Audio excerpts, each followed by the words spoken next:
This is the story of Morocco before colonization, a story of warriors, scholars, traders, and empires that connected continents.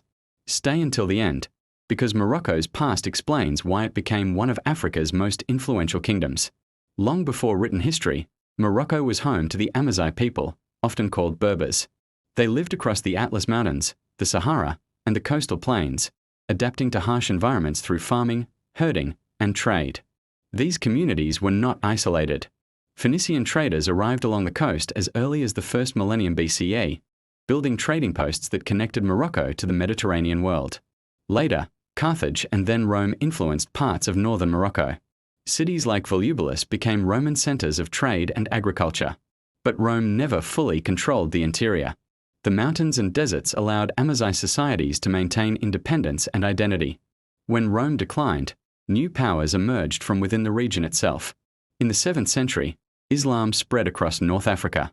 At first, it came through conquest, but over time it blended with local traditions and leadership.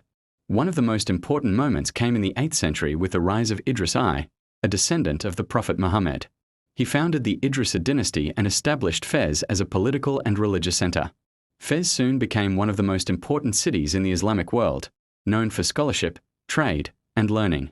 The University of Al-Qarawiyyin, founded here, is often considered one of the oldest continuously operating universities in the world. Morocco was no longer just a region. It was becoming a kingdom with its own identity. In the 11th century, a movement began deep in the Sahara. The Almoravids, originally a religious reform movement among Amazigh tribes, grew into a powerful empire. They controlled trans-Saharan trade routes, especially gold coming from West Africa. This wealth transformed cities and armies. The Almoravids founded Marrakesh, which became a political and cultural capital. Their empire stretched from modern Senegal to parts of Spain. For a time, Morocco was not just a kingdom, it was an empire connecting Africa and Europe. But power brings competition. The Almohads replaced the Almoravids in the 12th century, bringing new religious ideas and architectural ambition. Under their rule, Morocco reached another peak. Massive structures like the Koutoubia Mosque in Marrakesh and the Hassan Tower in Rabat symbolized wealth and authority. Trade flourished, scholars traveled freely, and Moroccan influence extended across North Africa and into Iberia.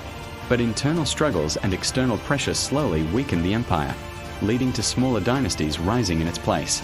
By the 15th century, Morocco remained independent while European powers began expanding along African coasts. The Saadian dynasty revived Moroccan power, defeating Portuguese forces at the famous Battle of the Three Kings in 1578. This victory protected Morocco's independence at a time when many regions were falling under foreign control. Later, the Alawite dynasty emerged, the same royal line that still rules Morocco today. They strengthened trade, diplomacy, and internal stability. Morocco traded with Europe, the Ottoman world, and West Africa, positioning itself as a bridge between continents rather than a colony. Before colonialism reshaped Africa, Morocco had already experienced centuries of empire, scholarship, trade, and resistance. Its history was shaped not by outsiders, but by Amazigh leaders, Islamic dynasties, and powerful trading networks. Understanding Morocco before colonization reveals something important. Africa was not waiting to be discovered. It was already connected, organized, and influential. If this changed how you see African history, then you are just beginning to uncover stories that were left out for too long. Subscribe for more untold African history and stories that bring the past back to life.